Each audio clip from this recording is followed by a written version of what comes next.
Hello, everyone. Welcome to The Composer's Life. I'm Nadia, your host, and today we have an incredible guest on the podcast. He was captivated by music from an early age, leading him to study and pursue a lifelong career in composing. His orchestral works have been commissioned and performed by multiple symphony orchestras, including American Composers Orchestra in New York City and Pilsen Philharmonic in Czech Republic. He's also had many conductors conduct his works with these orchestras, including Zdenek Macal, Jesus Lopez-Cobos, and Eiji Oue.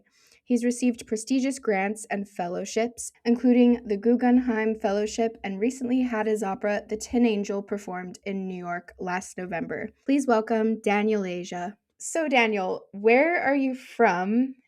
And can you tell us who you are and what you do? Okay, I'm from Seattle, Washington originally. That's where I grew up. And that was back in the 50s and 60s. I was born in 1953. So back then, Seattle was a one company town called Boeing, which makes those big things that everybody flies on all around the world. Oh, cool. I did And not know that was from Seattle. there you go. All of those Boeing jets started in Seattle, Washington. And let's see, I grew up in a nice Jewish family. My father was a lawyer. My mother was a lawyer. My sister became a lawyer. My brother in law is a lawyer. My uncle's a lawyer. And now my son's a lawyer. Well, Wow. uh, yeah, yeah. So, but I'm getting ahead of myself. I grew up, let's see, like most kids, I started playing the trombone when I was 9 years old. Why the trombone? Because I went in to see the teacher in third grade and I said, I'd like to play the clarinet. And she said, you have two protruding front teeth. It would be hard to create the embouchure on a clarinet. Hmm. Would you like to try something else, like the trombone? And I said, okay, I'll try the trombone. Wow. So now, whether that was true or whether she just needed somebody to play the trombone, I still don't know to this day. But I started playing and I loved it. And I practiced a lot. And I played in whatever was there at the school, the band and the orchestra. And I ended up, I think, taking private lessons. And I loved it. And I worked really hard. And one day I was playing some popular tune that I just couldn't play because it had seventh position in it. And I cried for 2 or 3 hours trying to get this damn passage. Oh, And damn it, if I didn't get it by the end of the 3 or 4 hours. And at the end of that, my mother thought to herself,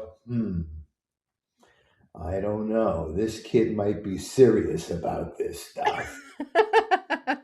that is a good sign. I think we've all Yeah, been there as musicians yeah, crying as over musicians, practicing. right? Yeah. Practicing. Anyway, I ended up going to junior high. That was a good thing, and played in the band and orchestra there, and played chamber music, and got to know Gabrielli and Petzel, and then I went to a nice a private school called the Lakeside School, where I had a wonderful teacher, and he was just getting into the early music movement. He was one of the leaders of it. So I learned to play the recorder family. And then I had a private teacher in trombone, and he said, you should learn to double on trumpet. So I learned to double on trumpet. And then I learned to play classical guitar and did that for about 4 years. Oh, wow. So did you And yeah, ever get around to actually learning clarinet no, during never any of did. that time? Wow. That's the perfect question. I'm sorry. That was because I almost got to that, but you preceded me. You got there Oh, before me. no. Anyway, at a certain point, yeah, I needed to get braces to play to rectify the problem of the protruding teeth. I had trouble with that word for some reason. Hmm. And in any event, so my teacher said, "Look."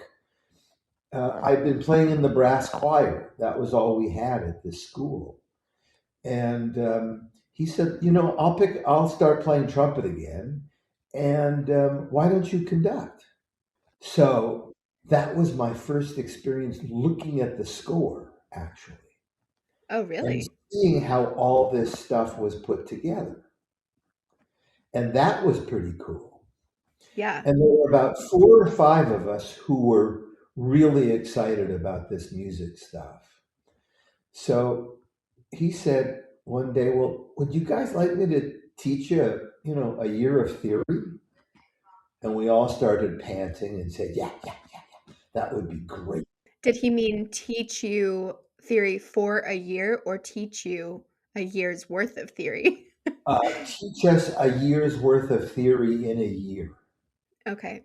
And we loved it. So he gave us his first year of theory, which he'd received from a wonderful professor at Amherst College.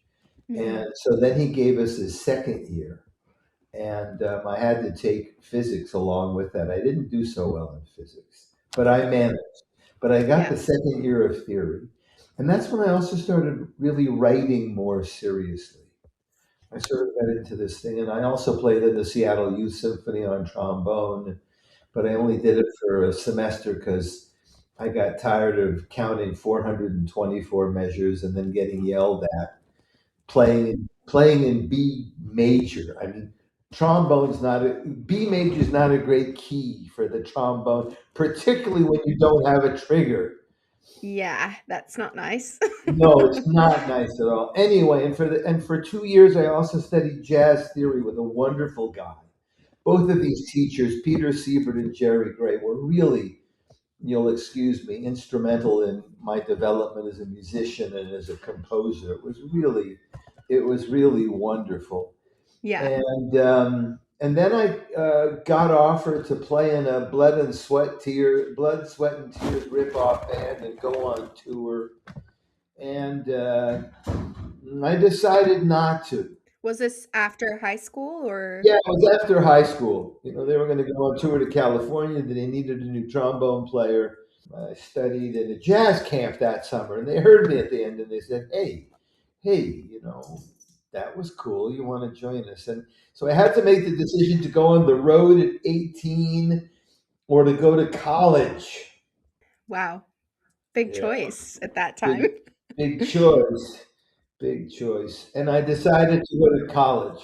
So you mentioned, and I want to go back just a little bit. You mentioned that you started writing more seriously when you were starting to learn music theory. So I kind of wanted to go back. At what point did you actually start kind of composing and writing your own stuff? Then, Mm, so kind of, I think when I was 17. hmm. Now, this morning I was driving in my car, and Mozart had just finished his first group of string quartets when he was 17. Right. So let's put that all in perspective, and for all of us, Mhm. probably we're not Mozart, probably we're not Bach. We didn't start when we were 5 or 6. So that's just the way it is. That's the way it is. What drew you to actually start writing, though? Ah, you know, isn't that a great question? What starts any composer? It was like I was doing these exercises, and then I thought, well, yeah, and what if I do this? Ooh, Mm, and what if I try this? And yeah, that's what Delasso would do, and that's what Bach would do. But what would I do there to hear something that I'd like to hear? hmm, Right? Isn't that why we all become composers? Because all of a sudden you want to hear what you want to hear that nobody's done yet? definitely.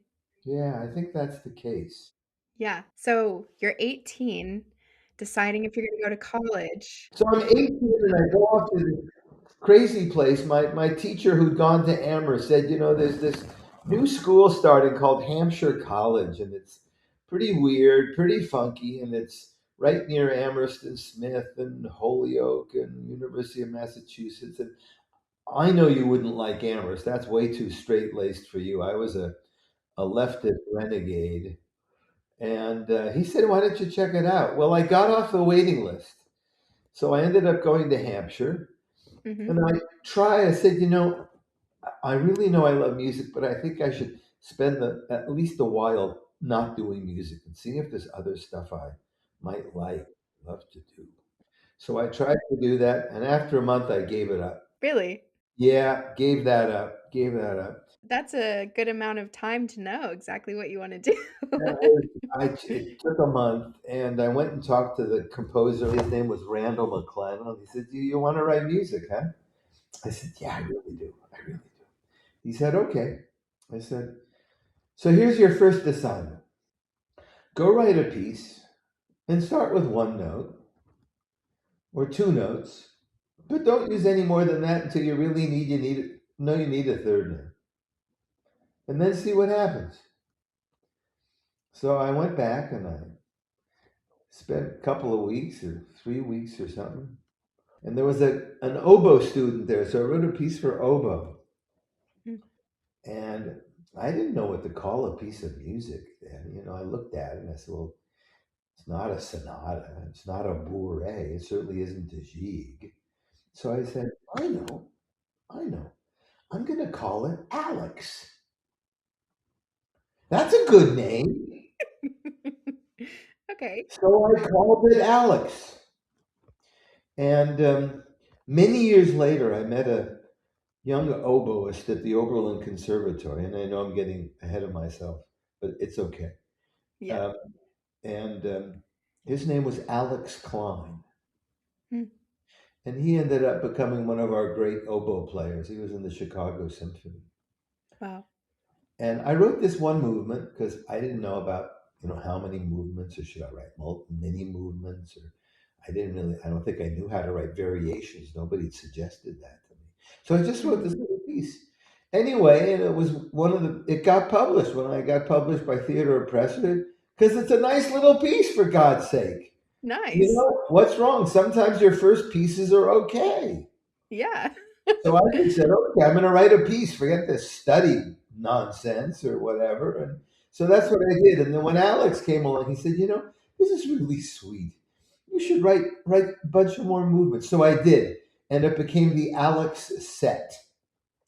I like the name set because it sort of says, yeah, there's relationship and stuff going on, and it's a bunch of variations. And he recorded it. Thank thank God, or thank you, Alex. And that was very nice, and it's a nice piece. So there you have it. So that was the first piece I wrote when I got to Amherst. So, what was it like to kind of revisit your first piece and expand on it? Well, it was pretty weird. I mean, I rejected the idea out of hand. I said, "Alex, it's been 20 years or 15 years. What are you talking about?" And he said, "Yeah, I know. Okay, well, just think about it." And then, as usual, I thought about it. I mean, my wife says I drive her crazy because every time she says something, I say, "No, no, no, no. Forget that. Can't do that. That's not going to happen." And then I think about it and I say, "Oh, well, maybe that's okay." That's the way it goes in marriage. Don't say no. Just say, "Yeah, that's an interesting idea. I'll think about it." Your spouse will be much happier, or your partner. Anyway, so at some point, I just did it. Mm. So I wrote a set of variations on it, and that's what happened. Wow. And how Yeah. long ago was that you wrote those Oh, variations? that's a long time ago. I must have been Okay. in my mid 40s. I Yeah. wrote the piece when I was 18, so I wrote it when I was maybe just getting to be 40. So 20 years Right. later, something like that. So going back to college, so you wrote your first piece of music and you knew Mhm. you wanted to study composition. Yeah. So did you kind of switch your major at school and continue studying that? Ah, well, okay, I won't take a deep dive on Hampshire College, but Hampshire College was an experimenting institution, it was called. We didn't have majors. We had something called Division One, Division Two, and Division Three. And in Division One, you explore different modes of thinking. the humanities and arts, language and communications, the sciences, and the social sciences.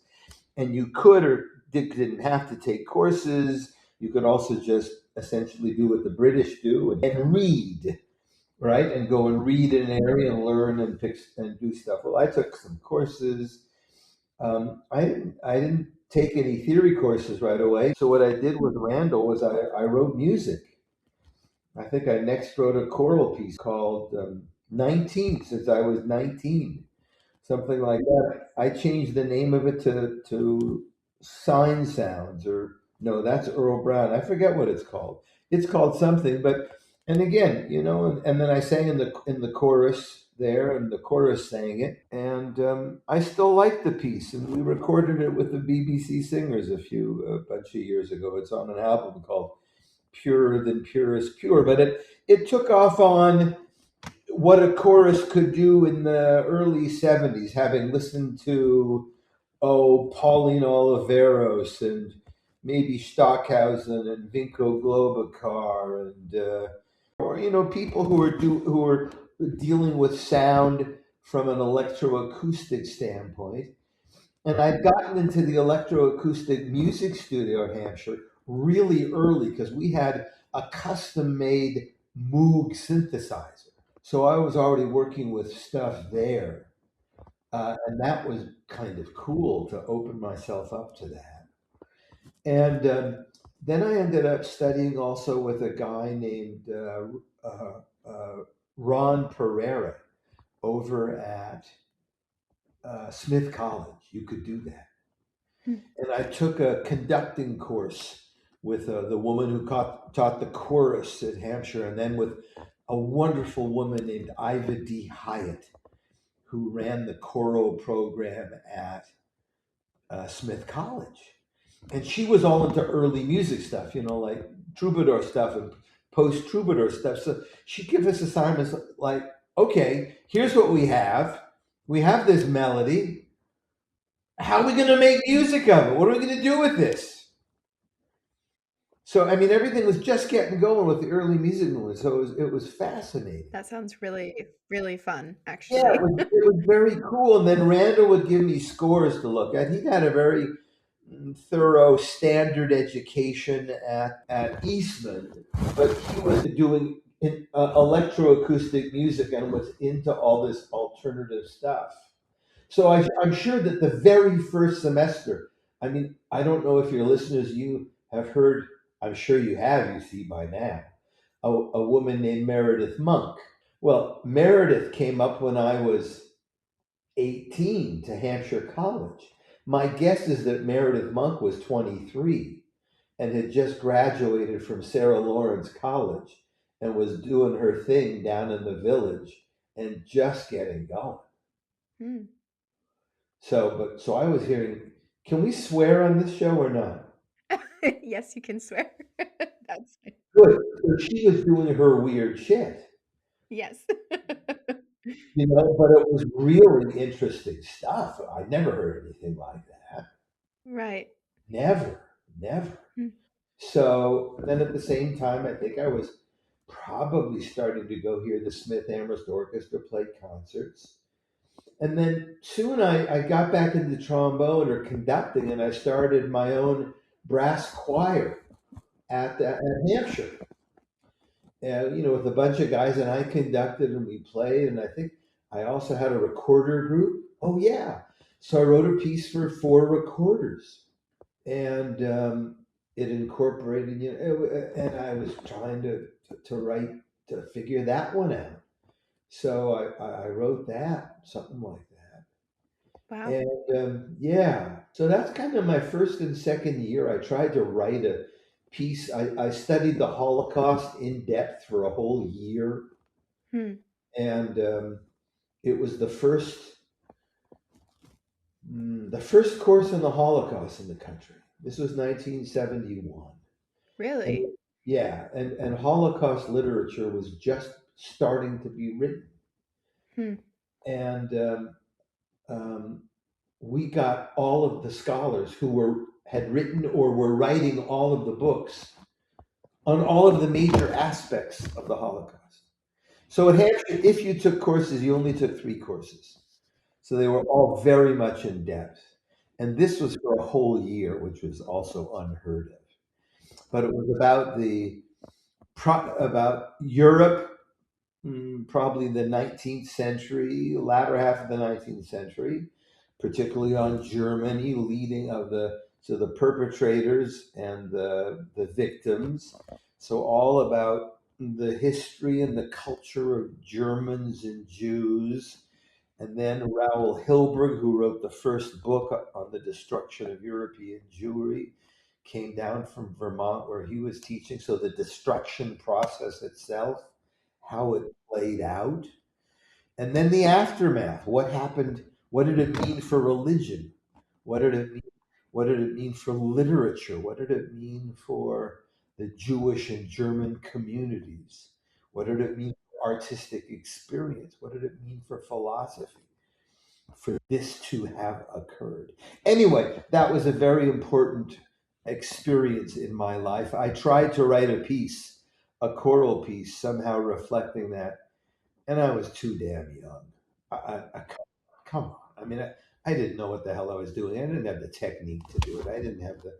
I mean, there were some interesting ideas. I was looking at guys like Habenstock Ramadi. So the things I was writing for a voice, I was using his notational system, for example, and so I was incorporating things that it would have been great for the '70s, but it wouldn't have been very interesting. Let me put it that way. Anyway, and then I spent a year. I finished my first 3 years in essence in 2 years at Hampshire. I finished Division One and Division Two. So you kind of had control of your own education in I that way. did. I did. This That's was nice. a self-made education, you bet. Yeah. And so then I decided I'd go off to San Francisco for a year. And I did that, and I lived down by the water. Can I ask why San Francisco? I have no idea. Hmm, Absolutely no idea. I have no recollection. I thought it'd be fun to hang out in San Francisco for a year. fair enough. I really don't remember. Anyway, so I decided I would take courses at the San Francisco Conservatory Okay. because one of the things that I lacked was solfege. Hmm. So I took a class in solfege from a wonderful black woman named Dorothy Forrest, either Dorothy Forrest or Dorothy Parker at 8 o'clock in the morning. And we were singing Donizetti and Puccini and on solfege syllables, and I got pretty good. And I took a theory course from a woman whose name now I can't remember, but it was a great theory course. And I decided I should listen to all of the symphonies of Joseph Haydn. Hmm. So that's what I did. Every day I'd go into the library and listen to another symphony of Joseph Haydn with a score. See how this guy wrote symphonies. And I studied conducting with a crazy man. Crazy. No, bona fide crazy. Um, Oh, but a tremendous conductor. I'll let you look for it. He conducted the orchestra at the conservatory and the San Jose Symphony. And I'm blanking on his name. He was the assistant conductor under Seiji Ozawa in Toronto. okay. And he got thrown out because he slugged somebody in the orchestra. And one thing that's not good for a conductor's career is to hit somebody in an orchestra. No, it can't be. You do that, baby, you get blackballed real fast. Yeah. Anyway, but he was an extraordinary conductor. George Cleave, that's his name.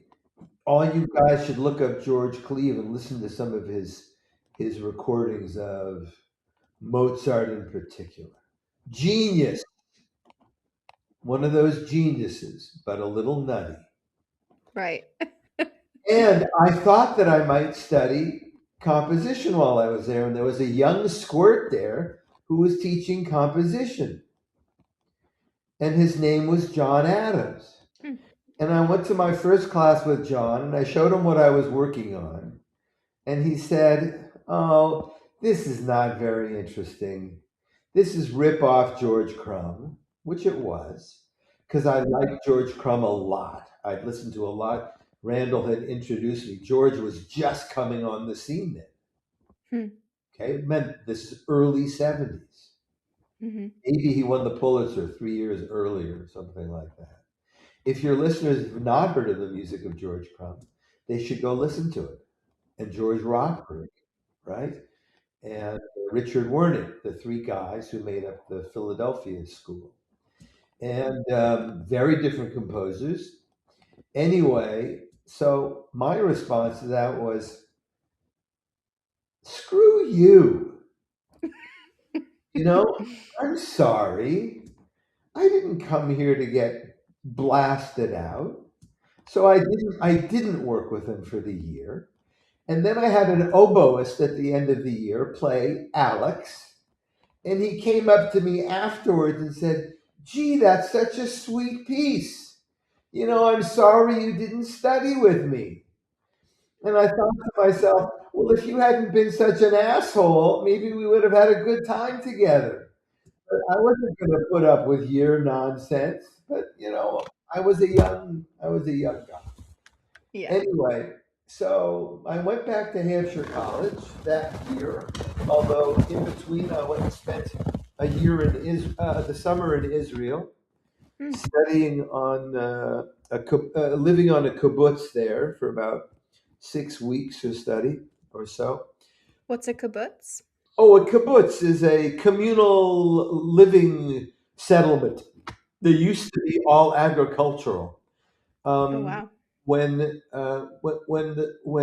the first Jews came to build up the Yishuv, which was the budding growth of the extension of the Jewish community in Israel, Hmm. many of them came from the Soviet Union, and they were all socialists. So they wanted to live like had been created in the Soviet Union in collective farms and Hmm. work the land. And then I stopped and visited a friend in the south of Paris, a little town called the Cost, and I worked on the piece there. And it was a nice piece, kind of Webern-esque, lots of tintinnabulation. It was very pretty, and I lost the piece. I have no idea what happened to the piece. Really? Yeah, no idea, no idea, and I'm sorry about Yeah. that. To this very day, when I had to write it on vellum. Think anybody knows what vellum is? I don't know what vellum You don't is. know what vellum is. Oh. Oh my goodness, my goodness. Let me initiate you into how composers wrote music.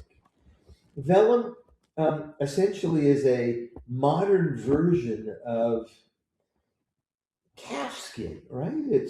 But it's something that you would write music on. Hmm. And the way I did it was you had to make your own staves. Okay. And then you'd write your music on those staves. And if you made a mistake in ink, you had to have an electric eraser and erase it. Jeez. So that's how we all wrote our music before you guys got computers. Don't forget, it was all handwritten. Mozart and Beethoven and Mahler were all writing it by hand and then giving it to somebody to do it on their paper and not make mistakes. Unless you were really good, it didn't look very good. I mean, we learned how to do it. We had rapidographs, very fancy pens, Hmm. and you had to, work with your ruler to get every line straight. And sometimes you write everything first in blue pencil so you know exactly what the spacing was going to be. I'm sounding like a real old fart here, but this is how it was done. It's good information. Yeah, this is how we wrote music. Yeah. Anyway, um, so I came back to Hampshire College for my last year, Hmm. and I wrote a big piece called On the Surface. And on the surface, it was my thesis piece. And I wrote it with a guy named Stephen Albert because Ron Pereira was on sabbatical. And Stephen was in his young, early 30s. He won a Pulitzer Prize, by the way, in the 80s, 10 years or so later.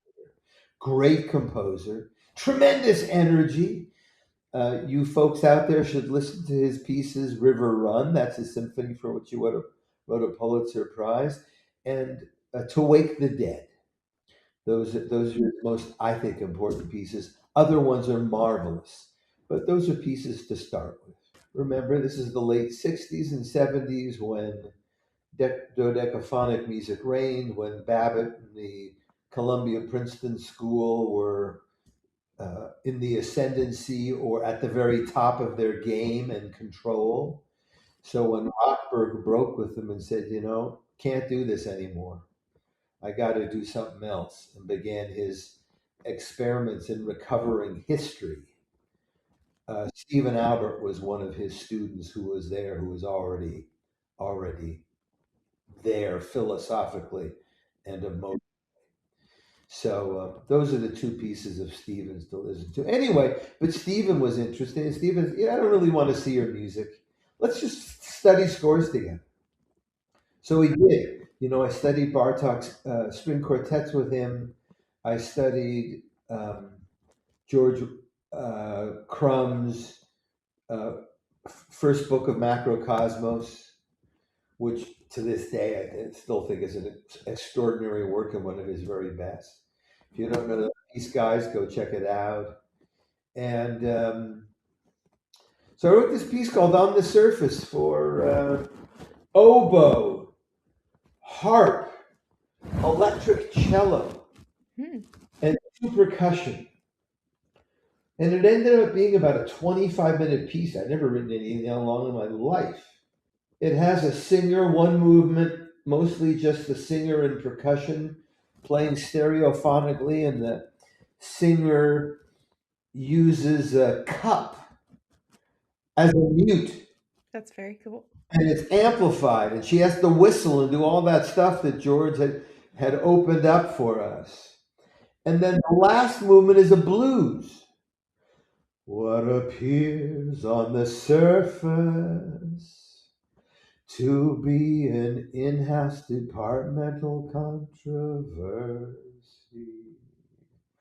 based on just the stupidest thing that had been printed in the University of Massachusetts Amherst newspaper. It was all about woke politics.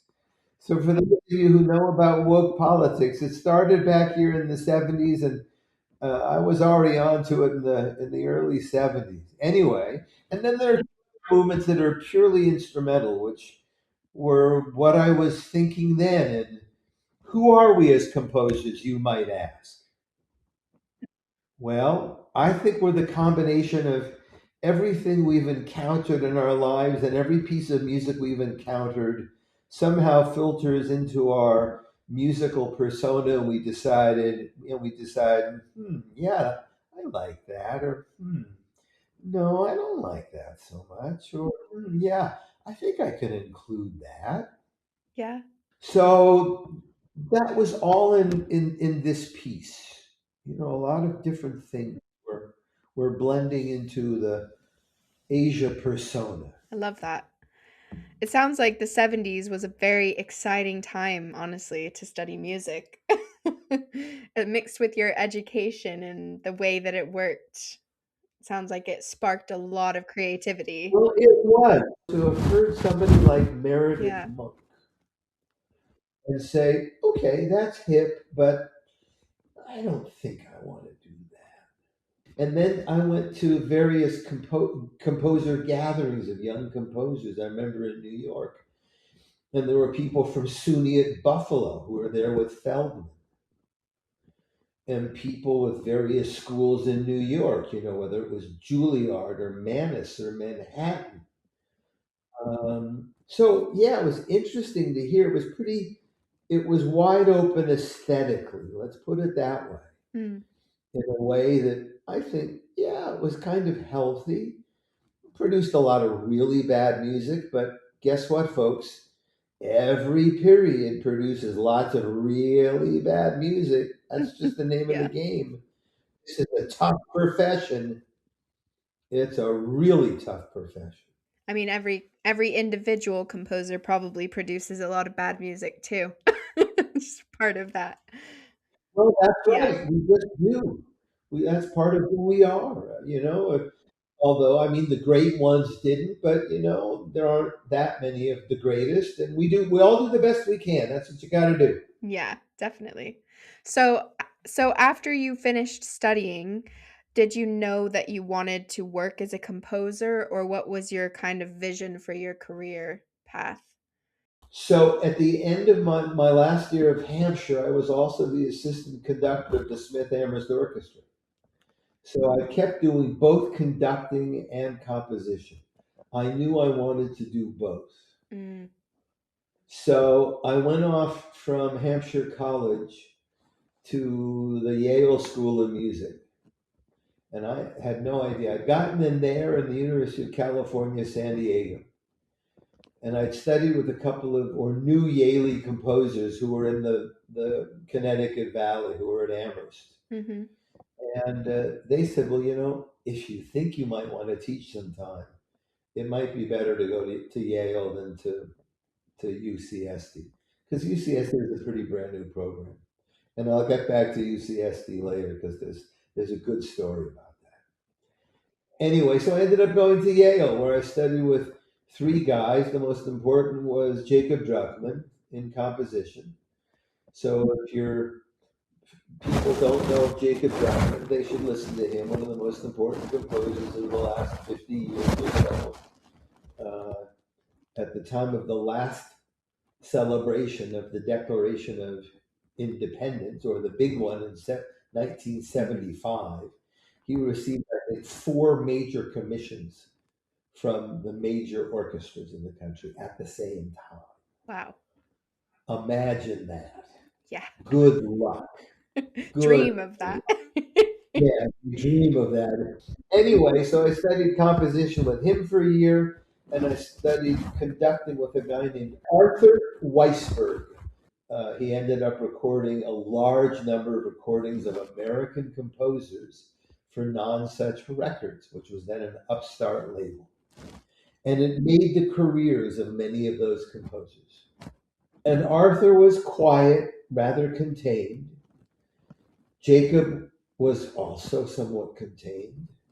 If you don't know Jacob's music, you should listen to some pieces. He too won a Pulitzer Prize.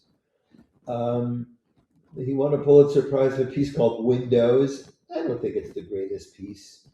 I think you might want to listen to a piece called Sudden Lightning. It's the last piece he wrote. And it's where he says, he sort of got back to where he'd started. Because I think he got lost a little bit in the middle. And you might want to listen to a seminal piece that Arthur recorded called In Centers. Just as it sounds, in centers, one word. Those are two great pieces to listen to get an idea. And look at the scores, obviously, with them. And Arthur ended up then also conducting an orchestra in New York called the Orchestra of Her Time, where he did major works in the 70s, like Barrios Sinfonia, Pli Salon Pli of Boulez, etc. So major conductor of contemporary music. He started off a bassoon player when he was about 18 in the New York Philharmonic. And then he played, I think, in Philadelphia and Cleveland.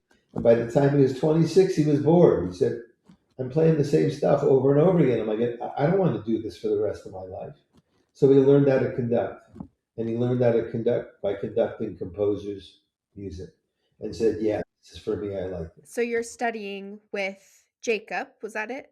That's it, Jacob Druckmann. And at Yale. And you're studying conducting, but still composing as well? Doing both. And the pieces I wrote there were pieces that became part of my oeuvre. I never wrote studies or sketch. I just wrote pieces. I wrote a piece called Dream Sequence 1 for a trombonist that I met there, which I think is a piece worth hearing.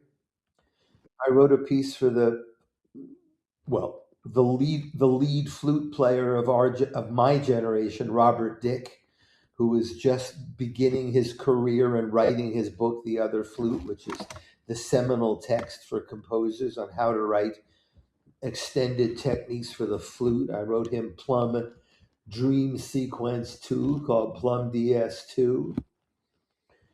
I wrote my first string quartet, which won some prize. I can't remember what prize, but and very much influenced by lots of composers, Penderecki, but electroacoustic music. I mentioned Mozart earlier on, and what did the announcers say? Yeah, these are written under the influence of Haydn. Hmm. Okay, but they're Mozart. They're Mozart. I don't care if they're under the influence or not. Hmm. Anyway, and then I wrote a big piece called the Piano Set Two. Back at Hampshire, I'd written a piece called Piano Set One that I wrote for a friend of mine there. He played it beautifully.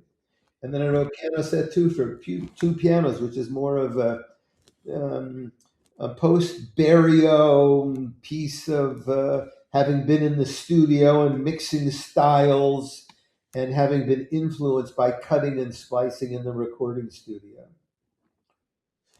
And then finally, I worked on a piece called Sand 2. And and then a bunch of electroacoustic pieces.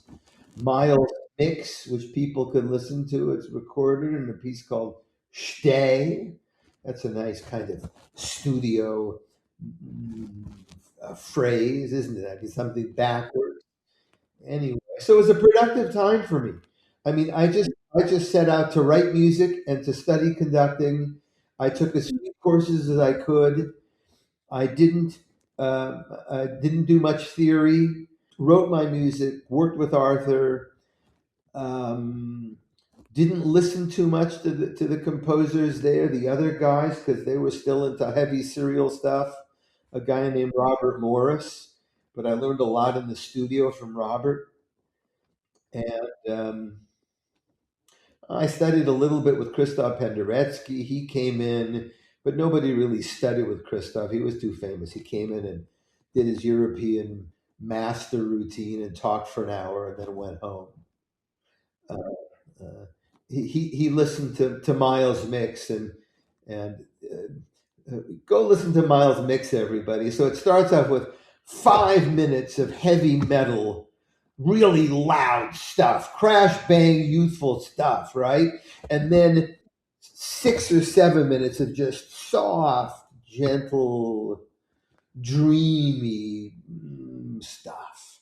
The metaphor was imagine a diver off a big cliff in Mexico, and he dives off and he accelerates and accelerates and accelerates, and then baby, he hits the water, and what happens? Right? It's just sudden peace, bliss of being in the water, and it lasts forever. And Christoph said, uh, I like the last part. I don't like the first part. And I said, well, yeah, but it kind of goes together. Composers and young composers have to know when to say, no, I know what I'm trying to do. I know what I've done. You're not ready for this Mm. piece yet. But I have people who are ready for this, who are ready to listen to this. That's what I think. It was like Meredith Monk closing her ears when she was at Sarah Lawrence so she wouldn't have to listen to the music she didn't want to listen to.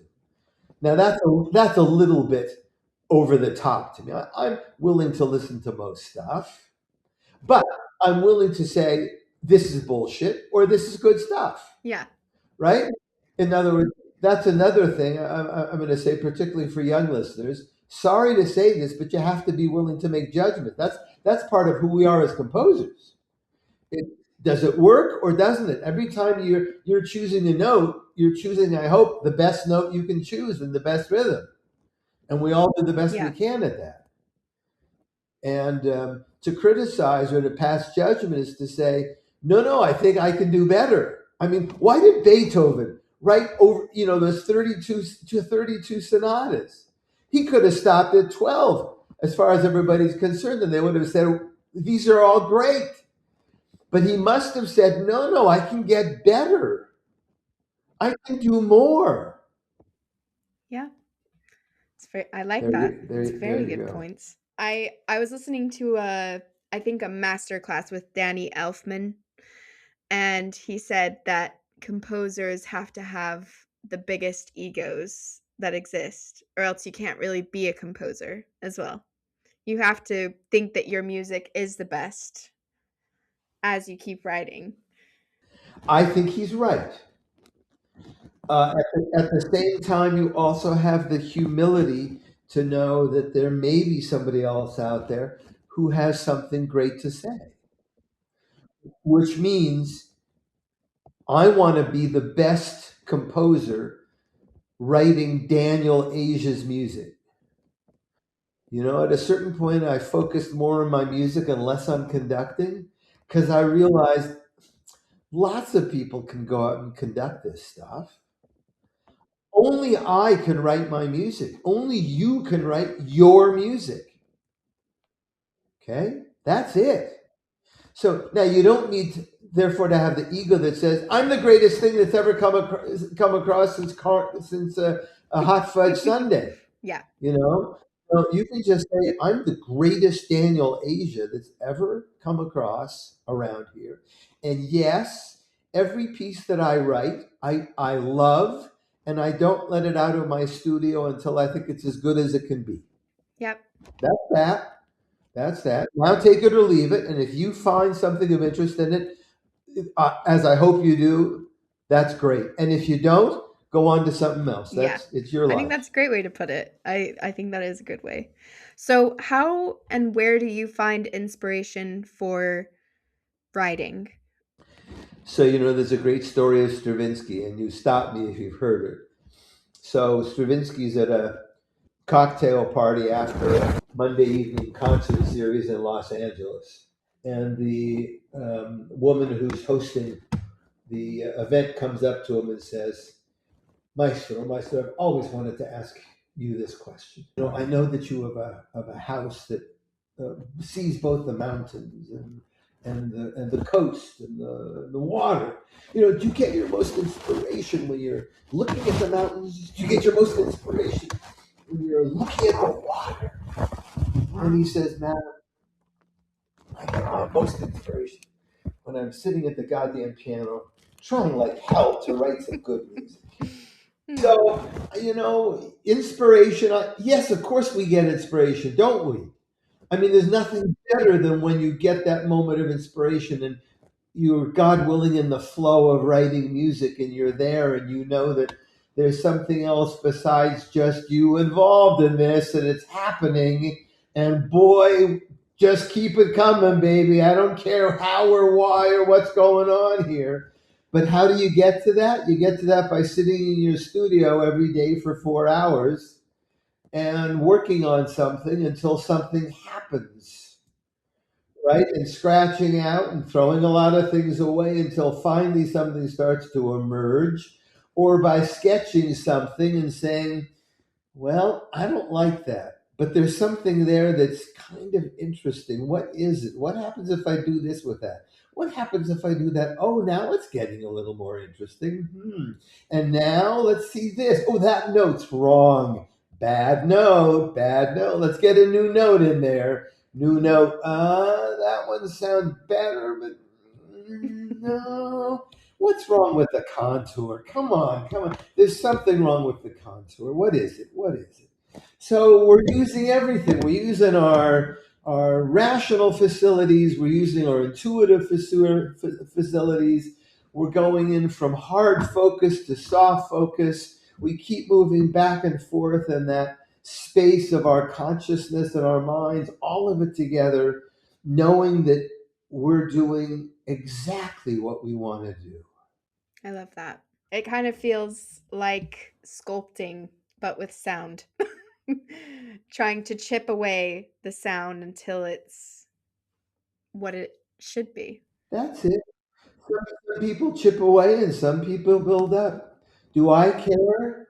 As long as the end result is gorgeous and beautiful, however you go at it, I don't care. What do I tell people? I'm going to be politically incorrect for a moment, just a moment. I don't care if somebody's blue, black, green, brown, purple, white, short, tall, anything else. All I want to hear is their music. Then we can talk about whatever you want to talk about. But that's who we are as composers. We're the people who write the music, and it should be as good as we can make it. That's all there is to it. Okay, that's my take on the matter. That's it. So, during your career or even now, were there moments when you experienced doubt or fear in your abilities or in yourself and what you were doing? Every goddamn day. What are you talking about? I mean, I've got a Danny Elfman who maybe he feels that he's the greatest composer at every moment of every day. Every time I sat down, I'd look at the blank page and say, "Oh shit, how do you do this? I can't remember. I have no idea. What if I can't do it again?" And then I say, "No, it's okay. You've been doing this for a few years. You know this is how it always starts.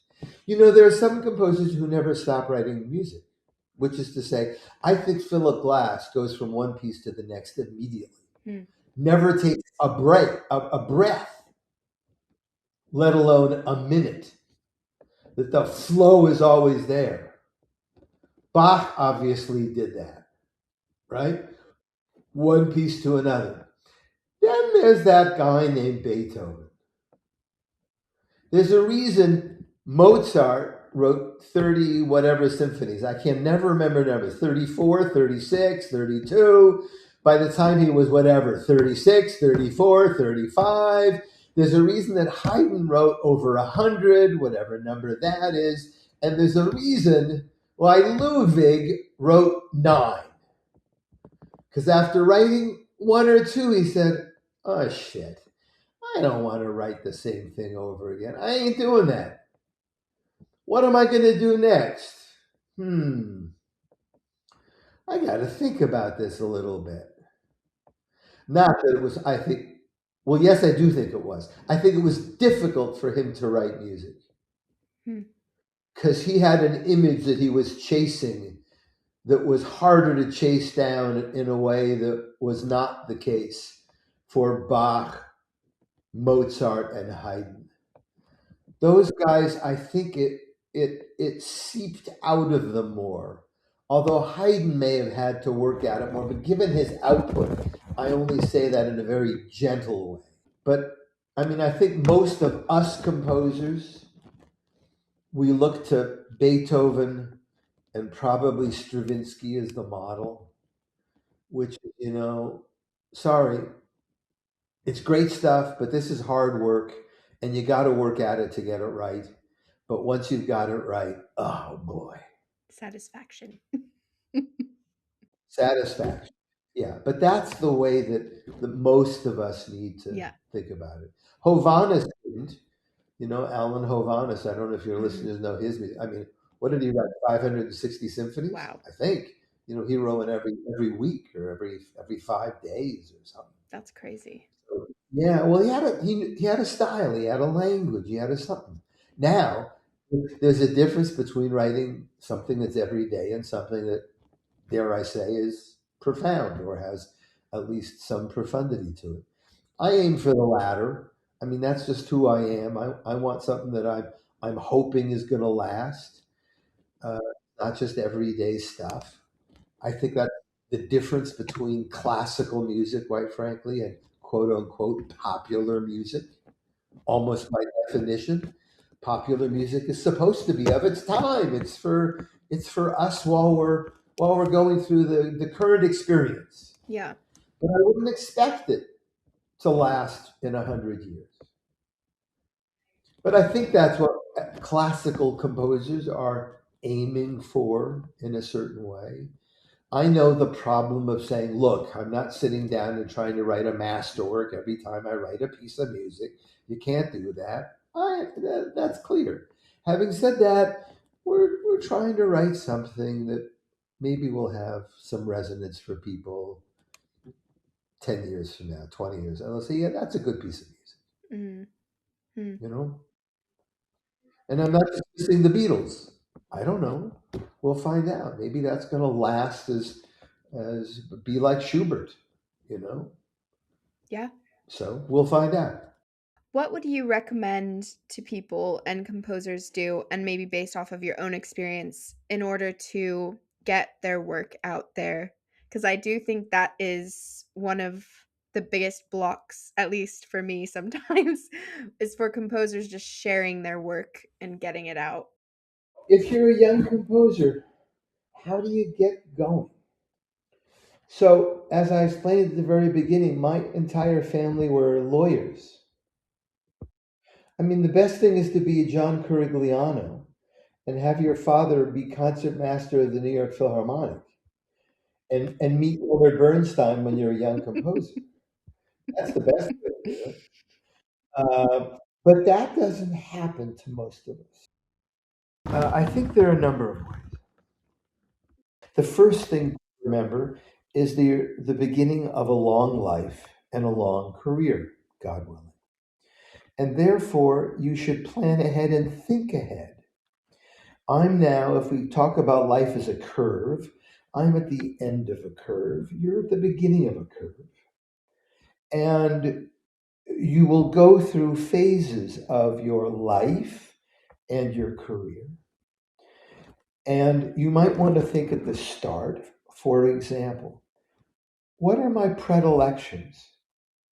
The reason you became a composer is you have a predilection for music. Almost all people have some kind of gift or another for something, whether it's intellectual, rational processing, whether it's manipulating objects well, whether it's seeing well, or for us composers, hearing well and wanting to hear something new. So, first of all, you have to always be training. Singers are always training, they always have a coach throughout their entire careers. Composers don't need a teacher, but they need to be listening all the time, it seems to me. You can't listen enough in high school or college to hear all the music you need to hear. I'm going to die not having heard lots of music that I should have heard. But what I did do early on was listen 2 or 3 hours a day with scores. Hmm. I've never heard Beethoven's Missa Solemnis in performance, but I heard the recording at least. Not the same, but I know what it is. I know that it's there, right? I've listened to all of the Beethoven string quartets. I've listened to all of my peers regularly up until fairly recently. I listened to all of my teachers. I kept abreast of what people were writing, whether it was Schwantner, Albert, or Rockberg, or Crumb, or Druckmann, or John Adams, whatever it was. In other words, I was taking things in. I was listening. Now, I was listening to Steve Reich. I was listening to Philip Glass, and we haven't even gotten to them. I met both of those guys early on in my career. You know, Philip asked me to go on the road with him with Einstein on the Beach because he said, you know, I've got these nincompoops down in the village and nobody can read music.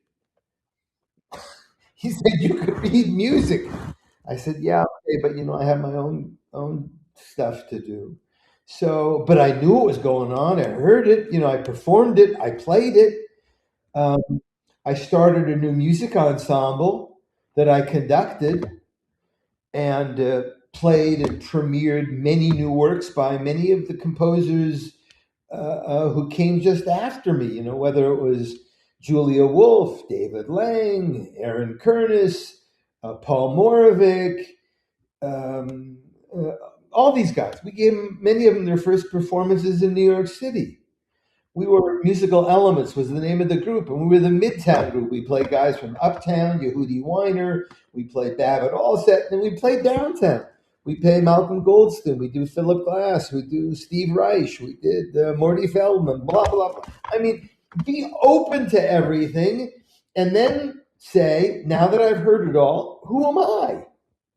What's my voice? What am I going to be? What's going to happen for me? Where do I see myself on this spectrum? We live in a very complicated time.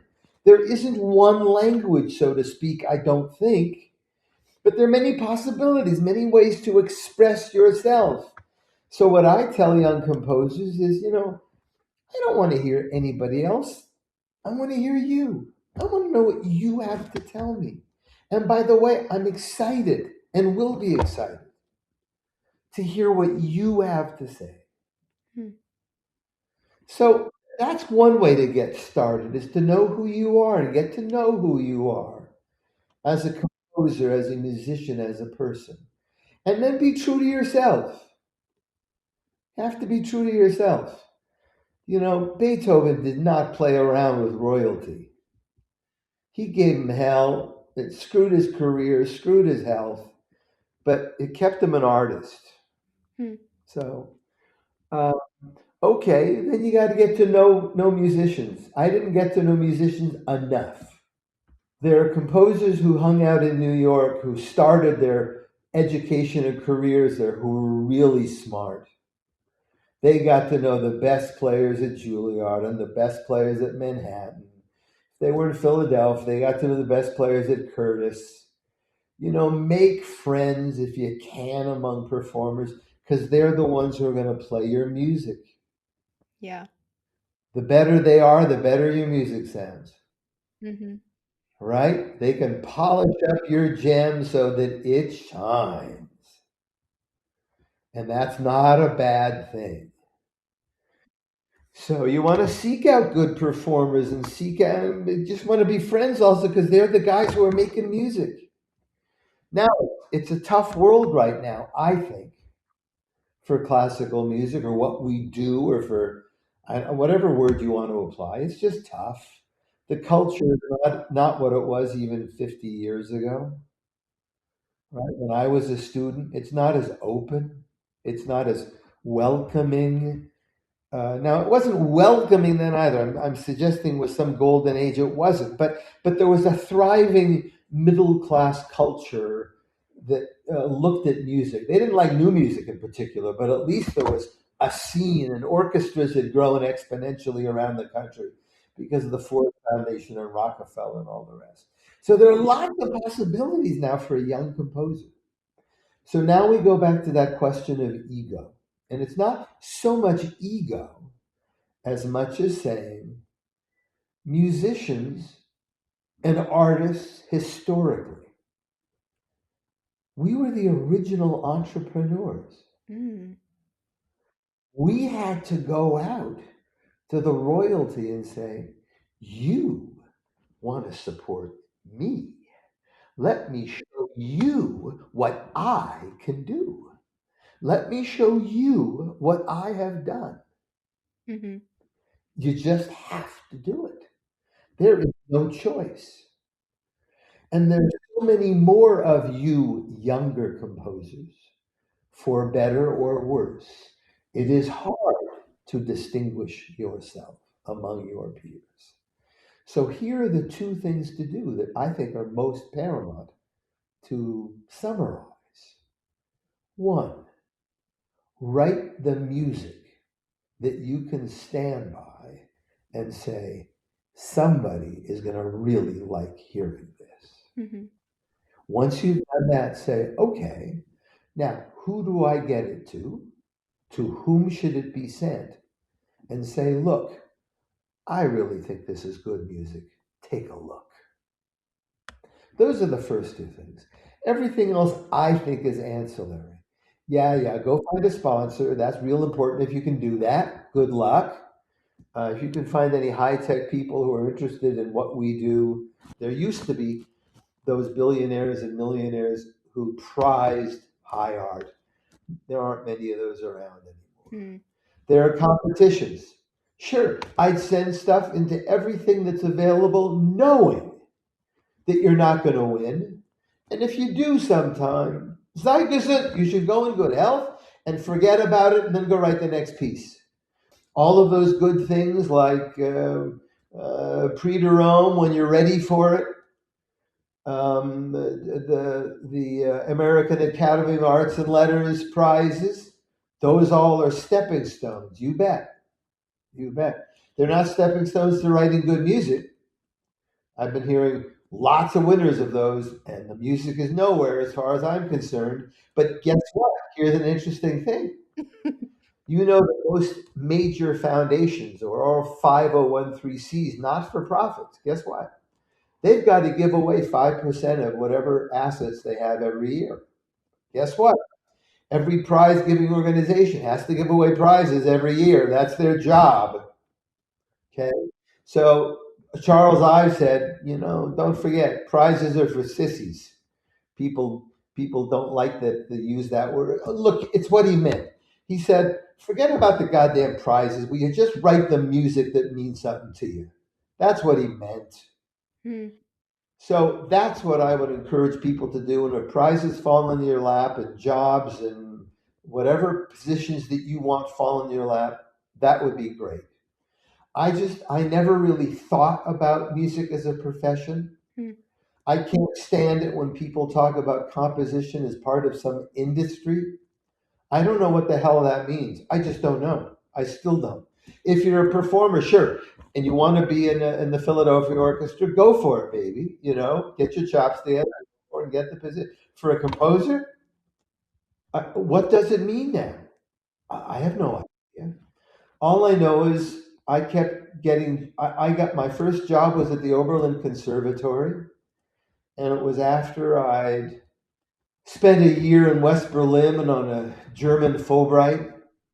And boy, did I need work because I was writing music, but I wasn't, you can't, we just had a baby. Hate to tell you, but music isn't, if you're expecting to make a lot of money at this field, forget it. I mean, how many Danny Elfmans are there? There are maybe 3 or 4 in Hollywood now that are making a real living. The rest are working for them or doing something else, right? I mean, that scene better than I. And I ended up in London for a couple of years on a couple of grants, and then I desperately needed a job.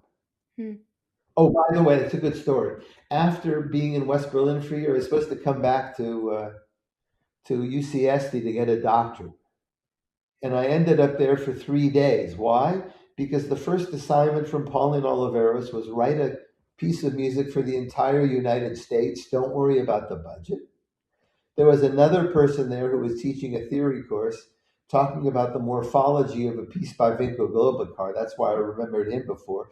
The piece went like this.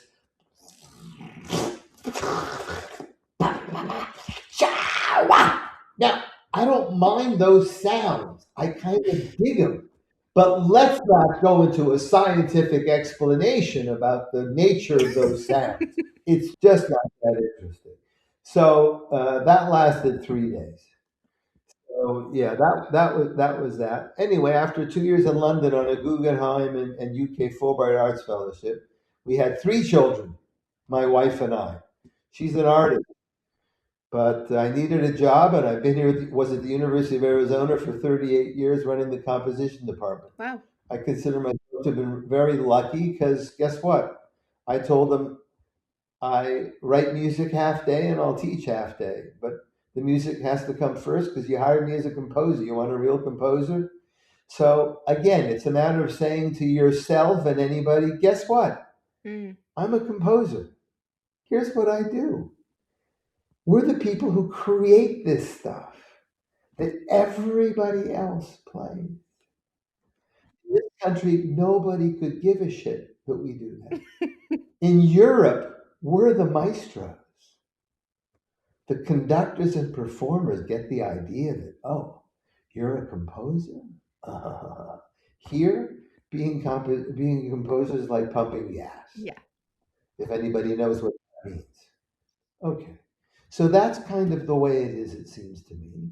So you have to decide also at some point whether you're going to make a living from writing music or whether it's going to be something you really do, but another way might be found to actually make a living. Good enough for Charles Ives. It nearly killed him, but that's what he did. So, I mean, it's a question. You can become a corporation like Philip Glass. That's another way of doing it. Or the bang on the can guys. I mean, I respect them. They followed the Phillips tradition and made their own way as a group of composers, published their own music, created their own band, and did it. I mean, that's what I did with musical elements, but I was not able or capable or interested in following that model. Mm. And by the way, I loved teaching. I learned from my students. Wow, hadn't thought of it that way. How cool is that? Ooh, I can use that. Love those answers. Thank you. So, I want to switch gears a little bit and talk about some of your most recent releases, performances, and projects that you've had. One of them was the Tin Angel Opera, which was performed in New York City, if I'm not mistaken. You are not mistaken. I will state that as a fact. Perfect. So, do you want to tell me about what that opera was about, what the music is like, and how it was to have that premiered? Well, just so our listeners know, it's almost nighttime for you. It's almost lunchtime for me, but I think I should go put on my pajamas and get ready for nighttime if we're going to go into this. But no, I'll keep the story. It won't be of epic length, but I'm going to tell it in its entirety because it's a useful exercise for young composers. When I was in the MacDowell Arts Colony in 1978 and 79, I met a wonderful poet and writer named Paul Pines. Paul and I became fast friends over the ping pong table. We play every night after dinner. For the first 2 weeks, he killed me. And then after the next 2 weeks, I killed him. So it was a great relationship. I realized, though, if our relationship was going to go any deeper, I would probably have to ask him if I could read some of his poetry. I considered it a dangerous move because what if I really didn't like it? Hmm. Right? What do you say to a good friend? Well, I like you as a friend, but your writing's just not very interesting. Thanks for showing it. I usually I try my wife says I'm straightforward to a fault, and I'm sure I am. So there are times not. He said I read his poetry, and I knew some poetry. I'd loved E. Cummings' poetry. Studied it a lot of other 20th century poetry. I just thought his was right up there with everybody that I knew. I thought it was extraordinary, and I told him so. So I went back to New York City and I wrote a big piece called The Ossabaw Island Dream based on his poetry. Musical elements played it the following year. And from then on, every year or two, Paul would send me a new book of his poetry, and I'd find 5 or 6 songs, poems that I just loved, and I'd set another Mm. and I'd set them various cycles. I wrote Pine Songs 1, Pine Songs 2, Breath in a Ram's Horn, Adrift on Blinding Light, um, then used it in my Fifth Symphony, Ossabaw Island Dream, etc. In the early 2000s, I said to Paul, I've set lots of songs now. I've written 4 symphonies. I'd like to write an opera. Would you be interested in writing an opera? So I said, look, I'd like to write an opera. Would you like to work on this project with me? He said, yeah, I think that'd be great. I said, well, what do you think? What should we do? He said, well, that novel that I was working on 20 years ago, when we met, I think it'd make a great opera. And I thought about it for about 3 seconds. And I said, the Tin Angel would just be extraordinary. I agree. Let's do it. So this was about 2007, I think, maybe 2006. I said, Paul, you don't write an opera unless you have a commission for it and somebody who's going to produce it. I have a good friend who was at the MacDowell Colony with us, Lou Spratland, who you remember. And Lou wrote an opera, and it was for a New Haven opera company, and they went out of business before they could produce it. And he still hasn't gotten Hmm. it produced. It's been 30 years. That's how hard it is. He said, okay, so what do you think we should do? And I said, well, look, I think you should write the libretto. And then let's try and sell this opera on the basis of the libretto and my symphonies and my symphonic works. So I was able to go to some relatives and say, would you help fund a libretto? Paul was then teaching, I think, up at SUNY at Adirondacks. So he took off 6 months and he wrote mm, 9 drafts of the libretto in those 9 months. He had to reduce the characters a lot. People can go and look online to find out about the Tin Angel Opera, right? And if anybody wants to contact me, I'll send them the video of it. It's got to be private for union reasons, but you can see what goes on with it. But it takes place in a jazz club in the Bowery in the '70s, and it's a love murder mystery story and a love affair all wrapped into one. And not one, but at least 3 people get killed in the course of the opera. I mean, it's a big deal. Anyway, so Paul wrote this libretto. We then did the 10th draft together and we reviewed it. And I said, good, I think we're cool. And I didn't know what to do with an opera, how to sell it. So I started looking around. That's what I did. I looked around. None of my friends that were really big in opera. One was a guy named Conrad Cummings. He'd already done stuff at Oberlin, and I think it had something done. I probably talked to him. He said, "Well, you send it around to people." I said, "Okay."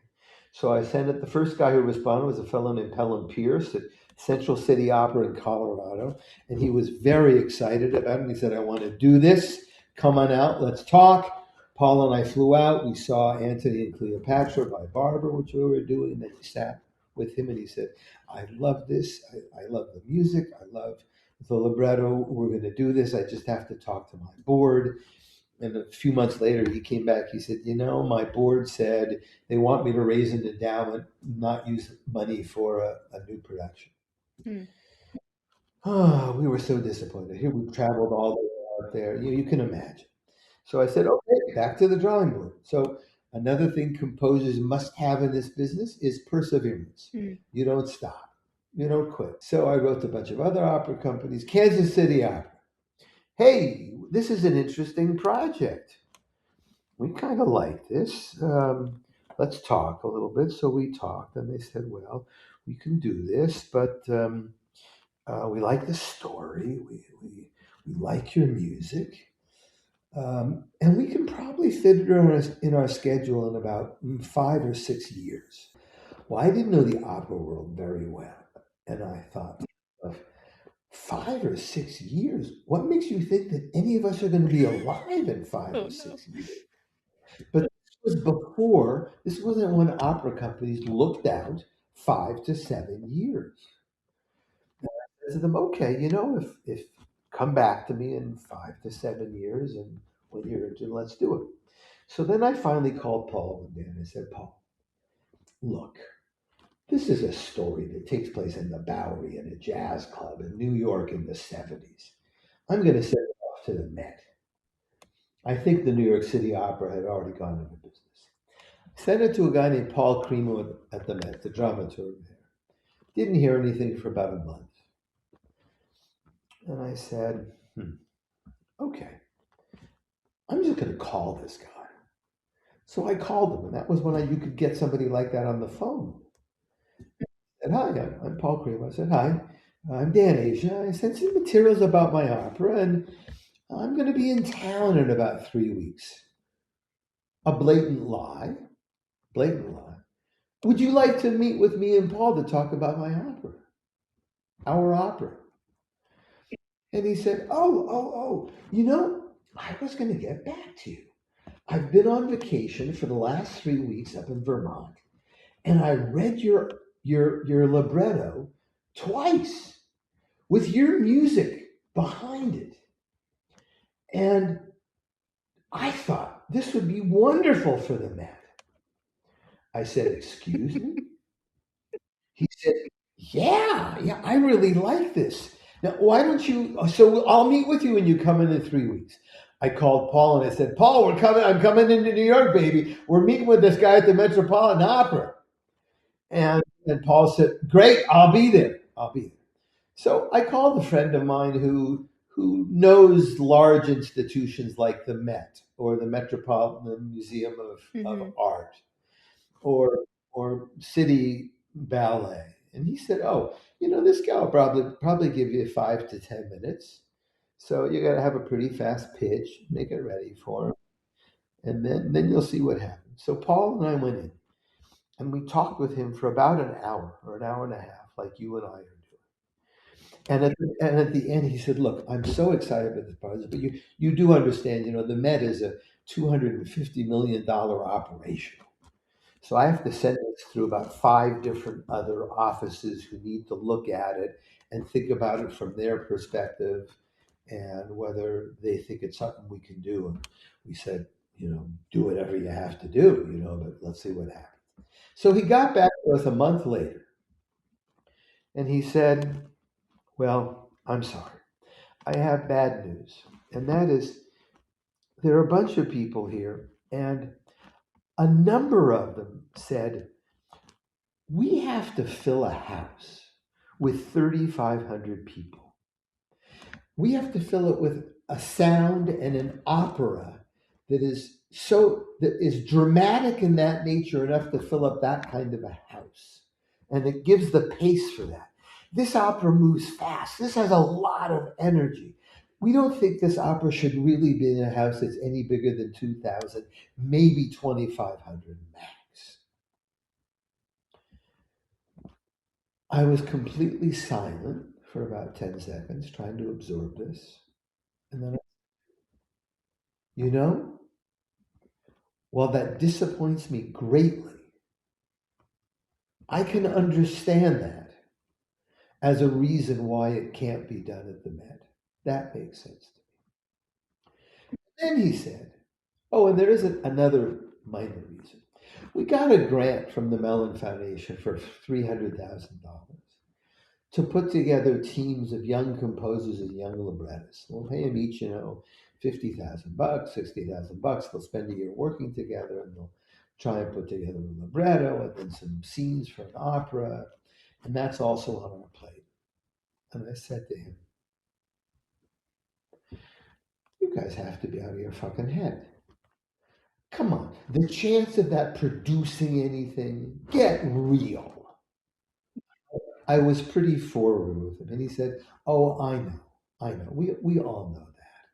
But we've gotten the money, so we got to do it." Now, it produced a couple of things that worked out, but that was another reason why they couldn't do my new opera. Because so that's the story up until that was 2000, and then the crash hit in 2008, which you are too young to remember, but it destroyed many artistic organizations, opera companies among them. The entire landscape shifted. And Paul said to me, "Dan, I think you need to write a scene. I think we need to show them something of the opera." So I said, "Okay, but it's against my better judgment because they really like having something that's a virginal territory where they can make it their own. It is their own. They're the parentage. I mean, they're really." So what happened? I started on the second act and I wrote a scene. And I got to the end. I'd never written an opera. And I said, "Damn, I think this is okay. Yeah, maybe I'll write another scene." So I wrote another scene. And then I said, "If I write one more scene, I'll have a whole act done. I'll have 1/3 of this sucker done." So I did. And then I just couldn't stop. So I wrote the third act. Then I went back and wrote the first act. And we had a whole opera done. I went off to Israel a year later to do some studying. I orchestrated it partly there, partly here, had it all done, and spent the next better part of almost 20 years trying to find somebody who would produce it. Hmm. That person, I finally found somebody who would help me seek out opera companies because I'd gone to every opera company. I'd sent them stuff.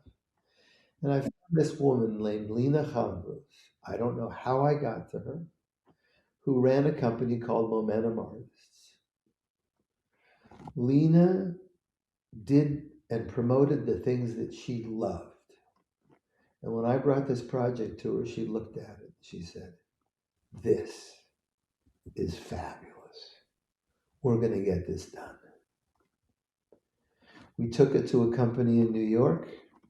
They were very excited about it. We were about to sign a contract with them, and they folded, went out of business. We'd already taken it, I think, to one other person, a fellow named Stefanos Koronios with Teatro Grattacielo. And he said, "I like doing this. I'd like to do this." And we said, "That's great, but the commissioning fee is $100,000. It's been 20 years. Dan spent 2.5 years writing this piece. He raised money.